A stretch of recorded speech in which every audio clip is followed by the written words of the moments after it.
नमस्कार दोस्तों। आज मैं आपको एक कहानी सुनाता हूँ जो शायद आप लोगों ने सभी ने बचपन में सुनी होगी।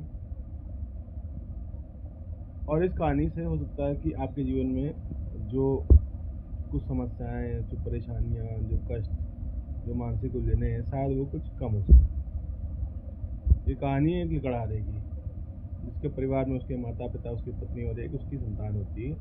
एक लड़का होता है 10 साल का, और वो अपने परिवार का अकेला कमाने वाला होता है, अकेला अपने माँ बाप की सेवा करने वाला होता है और अपने पत्नी और बच्चे का पालन पोषण करने वाला होता है। उसका काम होता है कि वो डेली जंगल जाता है, लकड़ी काटता है, उस लकड़ी को ले जाके बाजार में बेच देता है। उससे जो उसके पास धन आता है उससे वो अन्य सामान खरीदता है, भोजन पानी की व्यवस्था करता है और वापस अपने घर आता है। तो एक दिन वो जंगल जाता है, लकड़ी काटता है, एक नदी के बगल में कोई पेड़ होता है, उस पर जाता है, उसकी एक डाल काट रहा होता है, तो वह वहाँ से गिर जाता है, वो मर जाता है।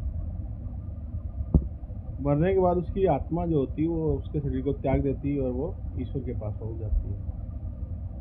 भगवान के पास जाने के बाद वो दुनिया भर के उलाहने भगवान को कहता है, यही तुम्हारा न्याय है क्या? यही इसी दिन के लिए तुमने हमें इतना बड़ा किया था कि आज मेरे माँ बाप से, मेरी पत्नी से, मेरे बच्चे से उनका इकलौता सहारा छीन लिया, और ये तुम किस उससे कर सकते हो? कैसे तुम्हारे मन में आ सकता है? तो भगवान पहले उसको बहुत कुछ समझाते हैं, मुस्कुराते हैं अपना। वो कहते हैं कि अगर तुम्हें ये लगता है कि संसार में जो कुछ हो रहा है या तुम अपने परिवार का पालन पोषण कर रहे हो, तो ये तुम्हारी सोच सही नहीं है। इस संसार में जो भी आया है वो किसी की वजह से या किसी के ऊपर आश्रित होने या किसी के माध्यम से खाने पीने नहीं आया है। प्रत्येक जीव अपने प्रारब्ध के साथ इस धरती पर आता है और उस प्रारब्ध को भोगते हुए ऊपर चला जाता है, मेरे पास आ जाता है। इसमें कुछ कष्ट और कुछ सुख भी होते हैं।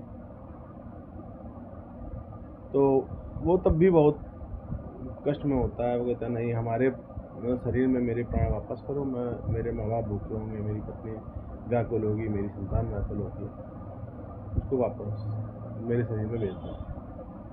भगवान मना करते हैं। वो कहते हैं ये सब एक माया है, इस माया के बीच में मत फंसो। सांसारिक माया मेरे ही द्वारा रचित की गई है, इसमें कोई भी तुम्हें कष्ट या सुख देने के लिए नहीं है। अन्य कहानी आगे